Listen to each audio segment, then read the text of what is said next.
నమస్తే అందరికి. నేను అభి వాళ్ళ రూమ్‌కొచ్చేసాను మామ. ఫటాఫట్ ఫ్రెష్ అప్ అయిపోయి ఇంక స్టార్ట్ అయిపోయా.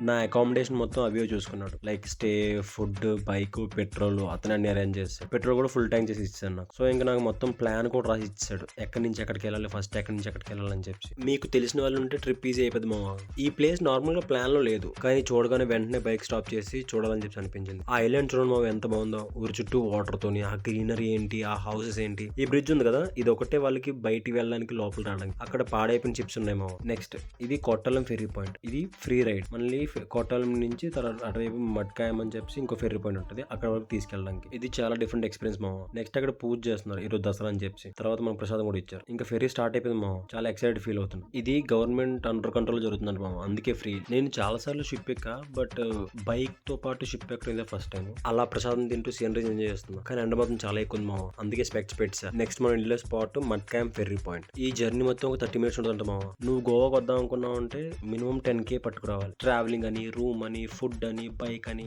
పెట్రోల్ అని, ఇక్కడ చూసిన ఖర్చే. ఇది అభి పర్సనల్ బైక్ అయినా నాకు ఇచ్చి పంపించాడు. అయిన వాళ్ళు ఉంటే అలా సాఫీగా సాగిపోద్ది మామ. ఏ మాటకి ఆ మాట. ఆ వ్యూ ఏంటి, ఆ సీనరీస్ ఏంటి, ఆ గ్రీన్ రిప్లేస్ క్లౌడ్స్ ఏంటి, వా వా వా. అదే నేను చూసిన పెద్ద కేబుల్ బ్రిడ్జ్ మామ. చాలా అంటే చాలా పెద్దది. ఈ రోజు మార్నింగే వర్షం పడింది. నేనేమనుకున్నానంటే ఇంకా నా ప్లాన్ మొత్తం తుస్సే అనుకున్నా. కానీ లక్కీగా ఇప్పుడు ఫుల్ ఎండలు మామ. ఈ మ్యాంగ్రూవ్స్ అయితే చాలా ఎక్కువగా చాలా దట్టంగా ఉన్నాయి మామ. అదే మనం దిగాల్సిన ఫెర్రీ పాయింట్, మట్కాయం ఫెర్రీ పాయింట్. అప్పుడే నేను ఒక అన్ని ఫోటో తీస్తామన్నా అంటే నో అని చెప్పాడు. చాలా ఫీల్ అయ్యాము. Next stop Shri Mangesh temple. అది మట్కాయం ఫెర్రీ పాయింట్ నుంచి 7.5 కిలోమీటర్స్ అంట మామ. ఆ వాటర్ రిఫ్లెక్షన్ కి చూడండి మామ. వాటర్ ఎంత గ్రీన్ గా అనిపిస్తుందో. మధ్యలో కలుపు ఎంత బాగుంది చూడండి. ఇదేమో శ్రీ మంగేష్ టెంపుల్. ఇది శివుని గుడి మామ. చాలా బాగుంది. కొండ మధ్యలో ఆ గ్రీనరీ, ఆ చెట్లతో మంచి గాలి వేస్తుంది మామ. ఈ టెంపుల్ సౌత్ గోవాలో ఉంటది మామ.